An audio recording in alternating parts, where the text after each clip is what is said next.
मैंने कही यदि ये छोकरा कोरोना में मर जाता तो फिर क्या करते?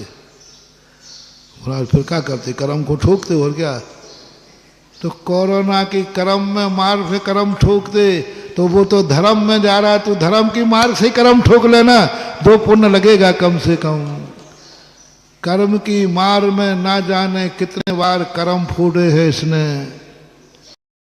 अरे कभी धर्म की मार में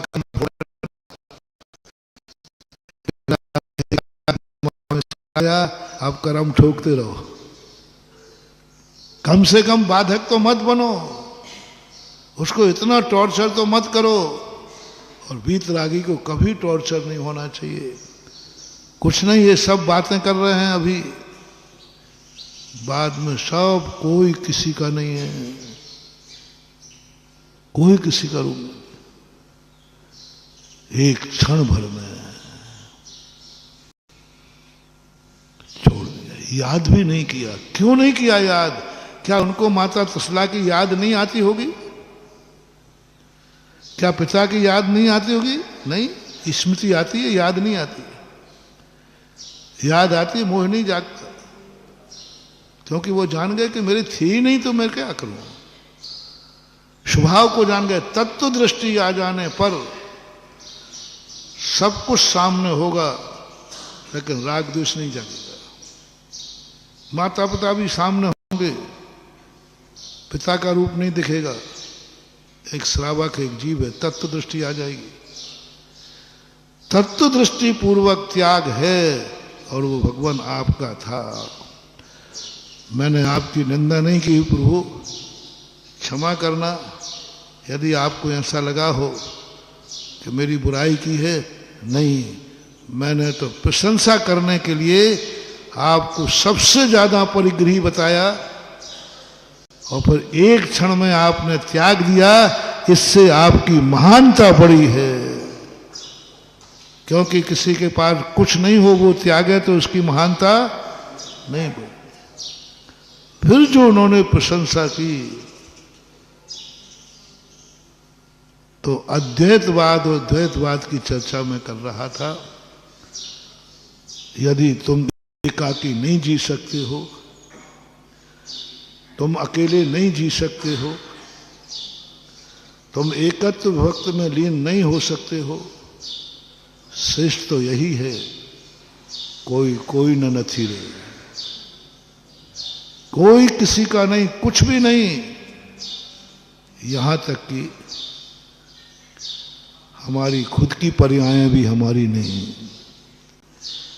संसार में कोई किसी का कुछ तो है ही नहीं। जब व्यक्ति समय सार में उतरता है तो स्वयं की पर्यायों को भी कहता है ये पर्यायें भी मेरी नहीं, ये भी कभी धोखा दे जाएंगी।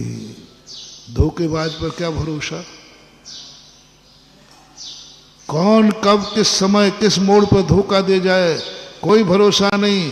पर्याय कब धोखा दे जाए, ये मनुष्य मानू में अपना, ये मनुष्य पर्याय कब धोखा दे जाए, ये मुनि पद मानू, ये कब धोखा दे जाए। व्यतिरेक न पर्याय, पर्याय उत्पन्न हुई है वो मिटेगी ही मिटेगी, उस पर क्या भरोसा करना। इसलिए 2-3 दिन पहले हमने कहा था, सम्यक दृष्टि पर्यायों का सुख नहीं भोगता। सिद्ध भगवान को सिद्ध पर्याय का आनंद नहीं आता, मुनि महाराज को मुनि पर्याय का आनंद नहीं आता, ये तो पर्याय है। वृत्ति को वृत्तों का आनंद नहीं आता, ये तो वृत्त पर्याय है। त्यागी को त्याग का आनंद नहीं आता, वो तो पर्याय है। अरहंत को अरहंत पर्याय का आनंद नहीं आता, वो तो पर्याय है, मिटने वाली है। पर्यायों का आनंद का नाम आनंद है ही नहीं, ये तो व्यवहार है। परमानंद ना द्रव्य में है, ना गुण में है, ना पर्याय में है, और वो एक ऐसा आनंद है जिस पर टंकोत्कीर्ण ज्ञाय एक पिंड शुरू।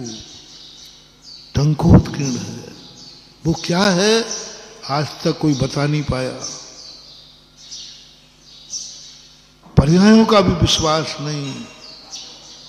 जिस पर्याय में तुम बैठे हो इस पर्याय का कभी विश्वास मत करना, वो मुनि पर्याय भी क्यों ना हो, वो वृत्ति की पर्याय क्यों ना हो, वो त्यागी वृत्ति की पर्याय क्यों ना हो, कोई भी पर्याय है उस पर्याय पर विश्वास मत करना, क्योंकि पर्याय है वो कभी ना कभी जो उत्पन्न हुआ है वो मरेगा।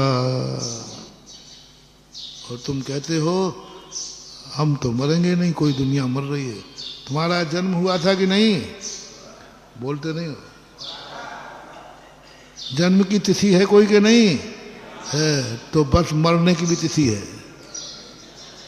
जिसका जन्म डे है उसका उसका मृत्यु डे है, निश्चित है। जन्मा है तो मरेगा, सीधा सिद्धांत है।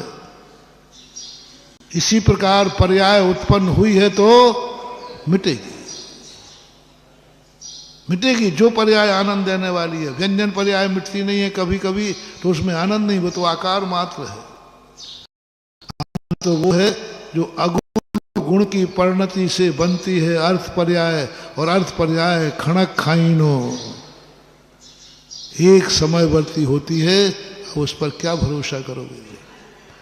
इसलिए सर्वज्ञ भगवान सम्यक दृष्टि भावलिंगी संत शुद्ध उपयोग दशा में इन पर्यायों के पार हो जाता है। पर्यायों का आनंद लेता ही नहीं, पर्यायों को ज्ञान का विषय बनाता ही नहीं। वो तो पर्यायों के बाद ऐसी चीज का विनय बनाता है जो कभी मिटता नहीं है, टंकोत्कीर्ण होता है। वो है परमानंद। इसलिए अब उस दशा को तो तुम प्राप्त हो नहीं सकते। आप तो महाराज जी ये सब बातें समय खराब मत करो। आप तो ये बताओ कि हमारे पास धन है वो कैसे बढ़े।